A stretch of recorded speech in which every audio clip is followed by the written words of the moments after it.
Streusel is not only for muffins and ice cream is not only for bowls. What I've created here is a cinnamon streusel ice cream bar. So it's a chewy base, a cinnamon ice cream center, and then my favorite part, the sweet streusel topping.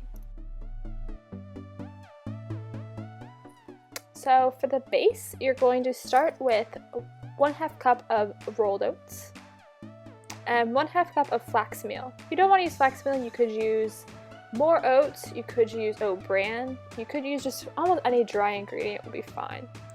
Then 12 pitted medjool dates, and about a 1/2 teaspoon of cinnamon. You don't have to measure it exactly, you know how much you like. And a little bit of ginger too. This is optional, but I just kind of like the taste together.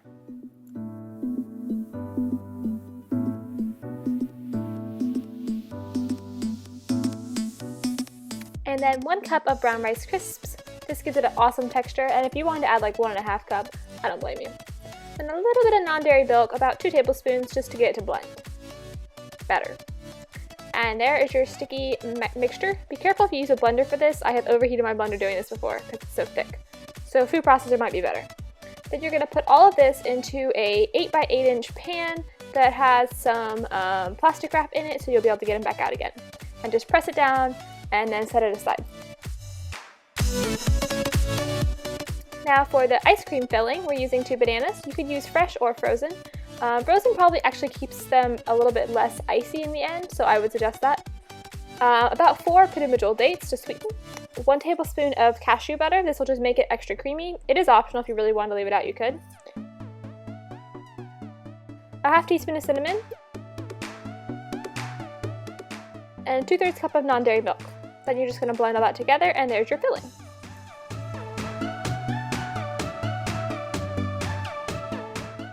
And then you're just going to pour this on top of the base and then freeze all of this for 1 hour. Make sure it's nice and flat wherever you put it in your freezer.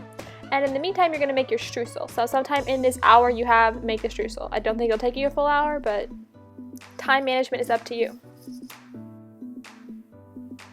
For the streusel, you're going to need about 2/3 cup of oat flour. I started with a 1/2 and ended up having to add more, so I think 2/3 cup should be perfect. 1/4 teaspoon of cinnamon, and 2 tablespoons of maple syrup. And you just want to mix this with a fork until you get like a crumbly, kind of pebbly texture.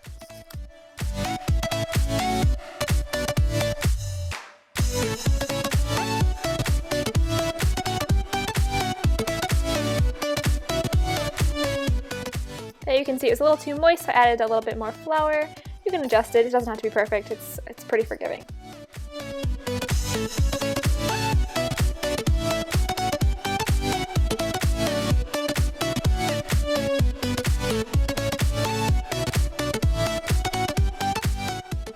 Now after they've been chilling for an hour, you're going to take them out and add the streusel. The reason that you want them to be cold when you add the streusel is so that otherwise the streusel will kind of sink in and get really soggy. So this keeps the streusel nice and light and crumbly.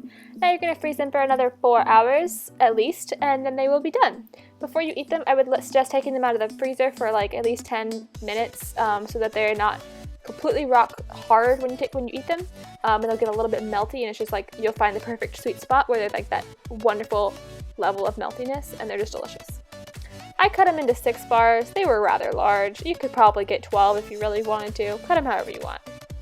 But that is it, and there are your bars. Keep them in the freezer, and you have a delicious chili ice cream cinnamon treat. They could be dessert, they could be a snack, they could be breakfast. They're mostly fruit and oats and some flax for lots of fiber, so they're really healthy, really tasty. The full recipes at feastingonfood.com, all written out, so you don't have to, rewatch the video to remember it all. And if you're a big fan of streusel like I am, then give this video a thumbs up and share it or make it, and if you do make it, let me know what you think. Subscribe here for more high-carb vegan recipes from me. Thank you for watching. Bye!